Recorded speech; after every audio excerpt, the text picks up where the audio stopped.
Welcome to Plant Your Seed. I'm your host, Fred Ferris. On each episode, we share stories of how ordinary people have transformed their lives. Each story is compassionate, each story is authentic, and each story is a transformation. Here are the stories of the people who are changing our world by transitioning to a plant-based diet. Today on Plant Your Seed, joining us from Denmark, we have Joshua Weilerstein. Joshua enjoys a flourishing orchestral conducting career across the globe and has forged close relationships with many of the world's finest orchestras and soloists. He's also the host of the popular classical music podcast Sticky Notes. Welcome, Joshua. Thank you so much. Thanks for having me. Thanks for being here on Plant Your Seed. Let's just dive right into your vegan journey. How and when did you transition to a plant-based diet? So I was always the kind of person who would tell people I wish I could be vegetarian, but I can't for whatever reason I had at that time. Mm-hmm. And then I met my now wife, who is my girlfriend in 2010, and she had been a vegetarian since she was 13. And she was very gently nudging me towards being vegetarian for, I would say, 2 or 3 years. And then finally, I think I just at a certain point became ready for it. And I read Jonathan Safran Foer's book, Eating Animals. And I closed the book after I finished it. And I said, okay, I'm going to start really doing this. And so I think I started gradually cutting things down because that was what I had been advised by a lot of vegetarian or vegan friends, is just to take it slow. And so I went down to like once a week, and I always tried to source where I was getting meat from. And then I went once a month, and then we decided we'll never cook meat at home anymore. And then, et cetera, et cetera. And then at a certain point, I was just fully vegetarian. And then I was the person who would say, okay, I'm vegetarian, but I could never be vegan because of X, Y, and Z and my traveling life and all of these things. And then my wife and I were driving through Iceland, of all places. We were on a little vacation in Iceland, and we were listening to a podcast of the Ezra Klein Show. And he had Melanie Joy on, the wonderful animal rights activist. And he kind of asked the question that I had been almost, it was like I was waiting for someone to ask this question, which is, if you were wanting to go vegan, but you were having trouble with it, what would you say? And Melanie Joy answered right away. She said, just be as vegan as possible. And I remember looking at my wife, and she looked back at me. We were like, that's it. That's what we've been waiting for, to hear something like that. It was very non-judgmental, and it was very open, and it allowed for mistakes or slip-ups and things like that, in a sense that gave us the real feeling that we could do it. And so again, we did it very gradually. We just decided we'll be vegan at home, and then try to cut down slowly as we were, out. And then I travel a lot for work, so that was a little bit more difficult to start to find my way around that. But, travel blogs from vegan writers and things really helped with that. And then, slowly over the course of 6 months to a year, we became fully vegan, and we've been that ever since. How important was it for you to have someone tell you in a non-judgmental way that you could be vegan? I think it was really important. I always tell my wife that I don't know if I would have made that transition without her being so accommodating about it. And we would have these really long conversations about the ethics and the health implications of being vegetarian. And it's funny, there's no zealot like a convert. I was the one who wanted us to be vegan. She was the one who pushed us towards vegetarianism. And it was those conversations with her really formed my ideas about vegetarianism and the ethics of it, which I always kind of knew. As I said, as a child, my mom was a pescatarian for a while when I was growing up. And so that was always kind of roiling around in my head a little bit. And then having those conversations with my wife, and then listening to people like Melanie Joy and also Jonathan Safran Foer. In that book, it's extremely non-judgmental. He basically presents the facts and then says, do what you will with them. And he talks also about traditional Jewish cooking. I'm Jewish, and that was a similar struggle for me. He talks about all of those familial and psychological things that food has. It's so central to our lives. Right. And so having someone present those things to you and say, this is the reality, and now you decide what to do with it, rather than a kind of very aggressive approach, for me worked really well. Now, how long did it take from You said it was 2010 when you kind of started. How long did it take fully until you became vegan? Vegan, I would say 6 years or so. I think we were vegetarian. I was vegetarian by about 2013. Hmm. And then it took another, I would say, 3 years to go fully vegan. What do you feel held you back from going fully vegan? I think that I felt with my traveling schedule, I spend, it will be less now, but I spend about half the year on the road. Mm. And I felt like it was already hard enough to acclimate myself to a new city, jet lag, things like that. I just couldn't also have to be looking up vegan restaurants and places to get vegan food. And a lot of the countries that I conduct in are not super vegan friendly yet. They're getting there, but Hmm. France, Spain, uh, also Denmark to a certain extent for a while was not the most vegan friendly of places. And so that took a little bit of time. And I think also just being worried that I wouldn't have enough energy, all the things that now I hear non-vegans say to me, and I smile and I have my answers all prepared and ready to go. But at the time, I really thought that I needed a certain amount of animal products to be healthy and to have the energy to do a very athletic job, which is what I do. As far as the animal protein, how did you get past that aspect of it? Because that's kind of a mental thing more than it is a physical thing. Definitely. I think that's definitely true that it's a mental thing. I would see protein like gram comparisons between animal protein and plant-based protein, and somehow it wouldn't really work for me. I couldn't, take it in Hmm. until I just started eating the plant-based protein and realized that I was just as full as I was having a burger, and so Right. that finally I started to make that really happen. And also, I have to say that I started a big change in my life in terms of I started weightlifting because I had a lot of physical problems from my job with my shoulders, and somebody recommended to me to do weightlifting, which is not something a lot of musicians do. And I started weight training, and I had a trainer, and he said, "Oh, you're vegan? Like, I don't know if you're going to be able to put on any muscle because, you don't get enough protein." And so I sort of made it a personal challenge to myself. Like, okay, I want to be vegan. This is really important to me, but I also want to try to like get stronger and be able to withstand the strain that I'm putting on my body. So can I do this? And over the course of 6 to 10 months, this trainer, he was like, wow, I'm really impressed that you were able to put on so much muscle. I said, I didn't do anything special. I did go out of my way to have protein, but that's the same thing that omnivore would do if they were trying to put on muscle. Mm. So it was a kind of personal mission for me at a certain point to prove that it's possible to gain muscle and be healthy and energetic on a vegan diet.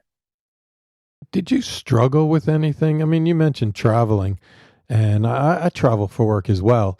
And I find that Happy Cow for me is always great. I don't know how well it works in other countries, but did you struggle with anything else besides traveling? I had some rather intense conversations with some family members about holidays Mm. specifically. I mean, we're not a religious family, but in secular Jewish life, holidays are really important, and a lot of the food is, if not meat, it has a lot of dairy or eggs in it. And that was the thing. I never had trouble with my family with meat. It was Hmm. always the next step of being vegan, of taking out eggs and dairy. And my family was very concerned about the health implications of that for me. And then also being frustrated that they couldn't cook exactly what they wanted to. And I would always say, well, I'll cook my own thing. I don't need to cook. I'm not saying that we all have to eat vegan for this meal. I would never do that. But that was a little bit challenging at first. And now it's fine. It was a little bit of an adjustment for everybody, including for me. And of course, there are certain foods that I miss in that regard. But it's really important for me to stay with this. So that was a little bit of a challenge. And yeah, with the traveling, it would depend on the country, but sometimes I had some pretty funny experiences. I was in Italy and I ordered a pasta, I said, with no meat on it, and it came covered in prosciutto. And I said, well, I asked for it with no meat. And she says, it's not meat, it's prosciutto. And I had to explain what I meant. And she said, oh, okay, okay, now I understand. So she took it away and she brought back this wonderful pasta with olive oil, and it was beautiful. And, those things were kind of entertaining moments in this journey. Now, can you give us an example of something that you were missing? Well, it's a very specific food that popped into my head when you asked about challenges, which is matzo ball soup. Mm. Uh, my wife and I, every single year, we try to make a vegan matzo ball soup. We've tried, I think, a dozen recipes online, and Mm-hmm. it's just not worked. There's something about matzo balls that have eluded veganism. Unlike every single other food I've ever tried to make or have a vegan version of, it's worked great. Matzo Mm-hmm. balls just don't. Hopefully, at some point, there will be an egg replacer that really does do the trick. But that has been the one thing that I miss. And maybe one of your listeners will be able to enlighten me on a matzo ball soup recipe that works for vegans. Yeah, that's possible. Now, you mentioned that you had a little bit of difficulty. Was it with your parents, your siblings, or was it someone else that you had difficulties with when you were transitioning?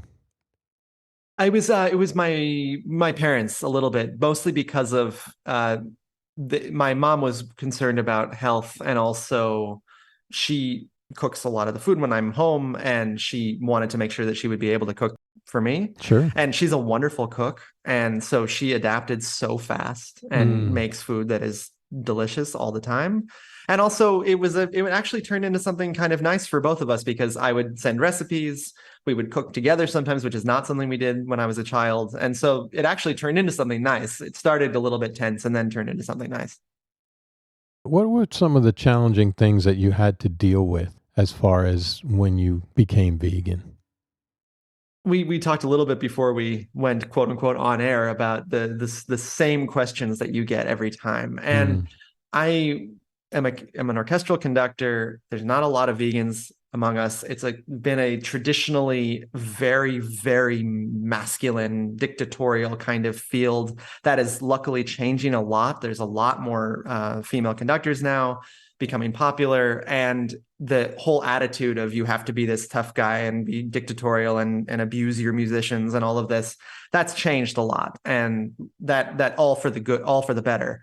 But there's still an expectation, I would say, in many places after a concert, that all I want is a steak and a beer. Mm. And I now have my management, and I also myself often write in advance, if we're going out to dinner after the concert, which is a very traditional thing to do for a classical orchestral concert, please, can we go to a restaurant that has some vegan options? And that has gotten some pushback sometimes. And also sometimes in certain cities where at 10:30 at night, there's no place open that has vegan options. So I've Mm. had corn for dinner after concerts, a couple of times. And there have been a couple of occasions where people have really made fun of it Mm-hmm. and said, how can you be a conductor and be a vegan? You have to be tough, you have to be strong, you have to do all these things. And that I learned quickly how to respond to that. But that was first happening, I was pretty shocked that people could still have that attitude about it. Mm-hmm. And so that was challenging at first. Again, though, this has changed radically in the last couple of years. I've noticed more and more when I ask to go to a place with vegan options, they're like, "Oh yeah, that's totally on. We're there, we've got it." And then 9 times out of 10, we end up having some sort of conversation about veganism and Mm-hmm. about all of these different topics. So it's changed a lot. So there's corn everywhere. There's corn everywhere. Exactly. So is that like a contract rider that you have, like no purple M&Ms or something like that? It's got to be a vegan option restaurant, otherwise I'm not coming. No, it's usually just like an email that somebody sends saying, by the way, for any post-concert meal, please choose a restaurant that has at least one vegan option available. And there was one occasion, you talk about challenges, where I was taken with my wife to a dinner in Paris. And this was a really traditional French restaurant. And the manager of the orchestra had called in advance to ask. We were vegetarian at the time, not vegan. Mm-hmm. And he said, there's vegetarians coming. Is that okay? And they said, yeah, sure. We'll make them something. And my executive director and the chairman of the board of this orchestra got this wonderful, beautiful dish. And then they served us boiled peas and carrots. And we really felt like they were insulted that we came there and ordered vegetarian food. And so but again, that was 5 years ago. And I don't think that would happen today. I think people really have changed their attitudes about this. Now, when you mentioned that there's sort of a stigmatism about steak and beer after a concert, what is your reaction, or what was your reaction at the time to that idea? Well, actually, I would say it really depended on the way it was presented to me. Mm-hmm. If somebody was like, "Oh, I'm surprised that you're a vegetarian or you're vegan, but we'll find an option for you," and that's either great, or they had no reaction, whatever, that was fine. I think it was when people would be, well, really, you're a conductor and you don't want a steak after the concert. All of my other conductors who have come, they were at this steakhouse. This is the best steaks in Texas. This is the best steaks, whatever. Mm-hmm. Don't you want this? And then I'm sitting there with my side dishes, little bit of spinach, a little bit of corn, and and people making fun of that. Then I would react pretty strongly to that, and I would get very offended. Mm-hmm. But then I realized, people are just, it's new to them at the time. This was a very new thing, and that again has changed. And so I don't think I've had a reaction like that in years. Let's move on to your career. Now, I'm not even going to pretend that I know anything about classical music except, the very basics. I mean, I like it. I like Beethoven. I like Brahms. I like Mozart. Okay. I'm not going to go deep into, I don't know, Dvorak. What can you tell our listeners about classical music that might make them want to listen to it? Oh, wow. The thing is that people have an image of classical music as powdered wigs and snobbery and elitism. And what classical music really is 1,500 years of music put into one genre, which is a bit ridiculous because you have music from Ethiopian priests from 500 AD to Beethoven and Brahms and Mozart, who you mentioned, to composers who are still alive today, writing music that incorporates all different styles of music from all over the world. So there's Leonard Bernstein, who's one of my idols. He always talked about the astonishing variety of classical music. So when somebody tells me they like one thing, but they don't like something else, I say, well, there's all of this too. And there's classical music, like any other form of music, expresses so many things that one can't in words. It's exciting. It's beautiful. It's terrifying. Sometimes it is relaxing, but in my opinion, it's not very often relaxing. It can make your spine tingle, and it can just transport you. And so I've spent my whole life with classical music because my parents were musicians, and so it's my second language in a sense. And part of what I do with my podcast is try to bring this love that I have for this music to other people, and to people who maybe are interested but haven't really gone all the way yet into falling in love with this music. Okay, so I got two questions. All right. One, who's the get you going guy? And two, who's like your kind of Sunday morning relaxing guy? Yeah, well, it really depends. Don't hedge on me. Just give me just like one, come on, party guy, relaxing guy. Okay. I think Beethoven really gets me going. It depends on which part you choose of the piece that you're listening to, but I think Beethoven can be one of the most thrilling people to listen to. Or Shostakovich is another one, a Russian composer from the 20th century.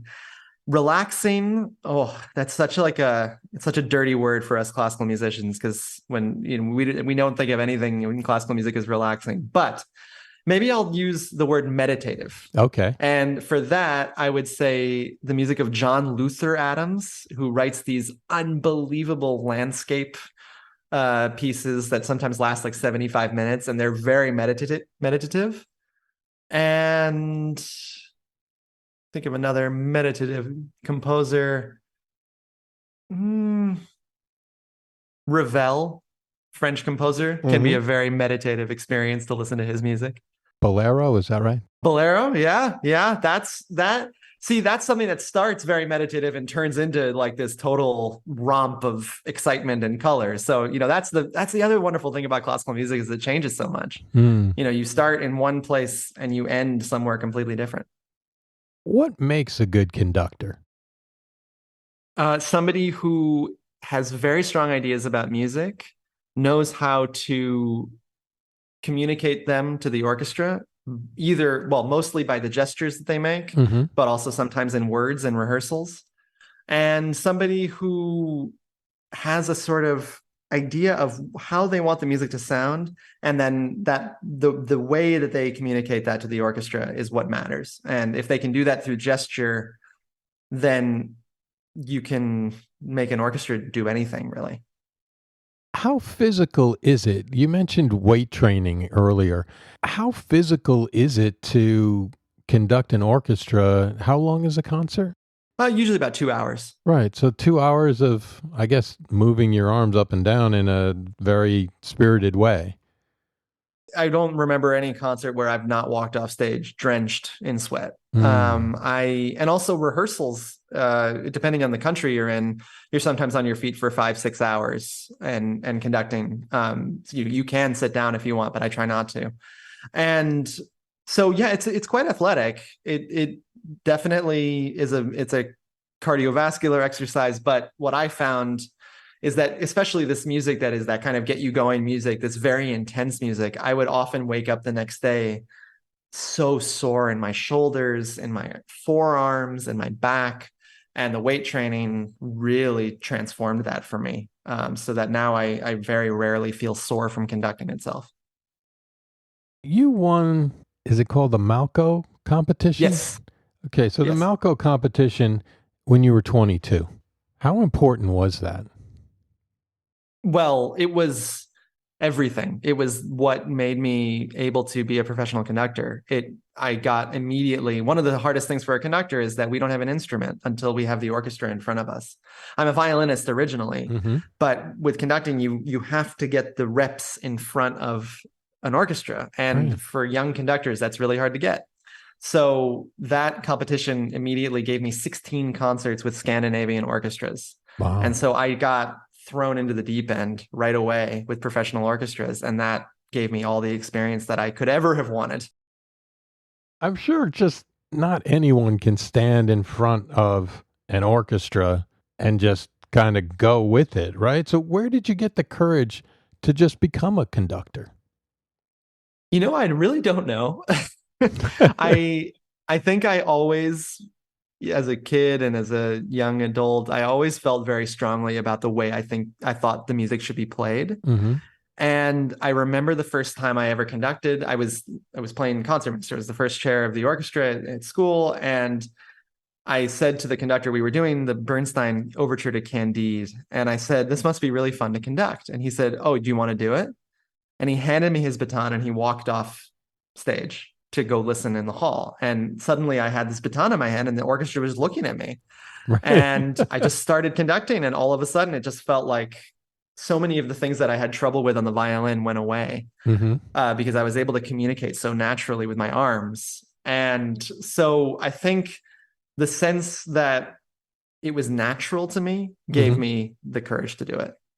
Now, do you have to be a really good musician in order to be a conductor? I'm laughing because if you ask an orchestral musician that question, you might get a very different answer than what I'm going to say. The relationship between conductors and orchestras is not always the easiest, so that's why I laughed when you asked that question. Um, in theory, yes, one does need to be a very good musician. I mean, you have to be able to read, 20 lines of a score at the same time. You have Mm-hmm. to know what's happening in every part. You have to know the trajectory of a piece of music so that the big moments don't happen too soon. You have to have a sense of the historical background of a composer and know how to communicate that to the orchestra or to the audience. You have to physically be able to portray the music that is in front of you. So yes, there are charlatans out there, but yet in a sense, the conductor has to, and when it's working the best, the conductor is kind of playing every instrument in the orchestra. And so you really have to have a lot of expertise for that. Did you notice that veganism helped as far as your recovery or as far as physically? Because I know that people like Djokovic and other athletes find that it helps them with recovery. Did you have any kind of reactions? I wouldn't say that I had any specific reaction in that sense, but maybe it is enough to say that my reaction was exactly the same as when I was on an omnivorous diet or a vegetarian diet. So I certainly did not notice any ill effects from it in terms of energy or recovery. And I think, when I'm eating well and not having, a Beyond Burger every day or something like that, when I'm eating good and healthy whole foods, all of that, then it's always better. What is one thing that is exciting for you right now, either personally or professionally? Well, my wife and I are having our first child in about 2 months. Congratulations. So that's pretty damn exciting. Yeah, that's fantastic. Yeah, we're really excited. Yeah, that's exciting. And you're in Denmark and she's in London. Yeah, so these are short trips, and this is my second to last one before the baby comes. So yeah, we've been planning it very carefully so that I'm not away too much, especially now. And for many months after the baby's born, I won't be traveling at all. What is one habit, hack, or tip, or another way that you stay on track with your plant-based diet? Especially with traveling. Yeah, when I'm traveling, you've had a long day, delay, or flight was difficult, or whatever happened, and I get to the end of the day, I have a real sweet tooth. And so, if I see cake or cookies or something, like I really crave it. It's the last thing that is not vegan that I still crave. I don't crave meat anymore at all, or cheese or eggs or anything. That's what I crave. And then what I try to do, and I really don't mean this in any sort of moralizing sense, this is just my own process. I try to remember the process that it took for that cookie or cake or whatever to exist. And even though it's still ingrained in my head that dairy and eggs does not cause the same suffering that meat does, I know that it does, actually. And in some cases more. People could argue that dairy and eggs causes more suffering than meat. And so then I try to ask myself, okay, I've had a really hard day, but is it worth now adding to the suffering of the billions and billions of animals who are suffering every day, just so I can have that 5 minutes of happiness of eating something tasty? And that has always been the thing that just keeps me from going down that road. What cookbook, book, or documentary have you gifted or recommended to someone who is transitioning to a plant-based diet? I often recommend Eating Animals, the Jonathan Safran Foer book, because of its compassion towards people and its acknowledgement that the vast majority of the world is not eating a plant-based diet. And so you have to speak to them and speak to them in a compassionate way.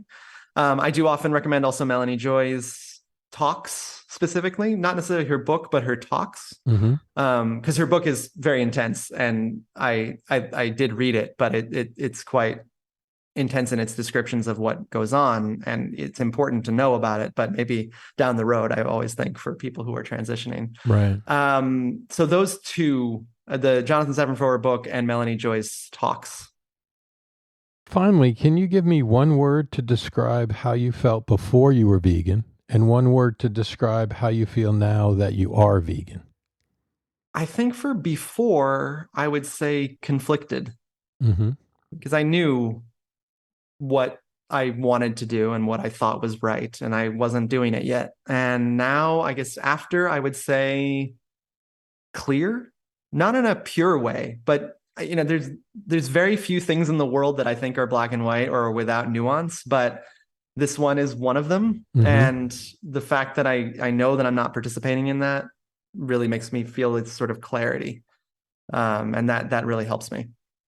Such a pleasure speaking with you. Thank you so much for taking the time. What is the best way for people to either follow you, support you, Instagram, the web, your podcast? What is the best way? Yeah, thank you so much for having me. I am on Instagram at Joshua Weilerstein. I have my podcast, Sticky Notes, the Classical Music Podcast, which is basically available on every platform except for Spotify. Unfortunately, I can't put it on Spotify. And I'm on Facebook as well, Joshua Weilerstein, and my podcast page as well. And my website is joshuaweilerstein.com. Perfect. Thank you, Joshua, for being on Plant Your Seed. Thanks so much. Hope you are inspired by this story, and remember, it's never too late to plant your seed. Links to everything we talked about on the podcast can be found on Instagram at plant.yourseed in the show notes tab in the bio. If you enjoyed the show, remember to leave us a review, and until next time, thank you for listening.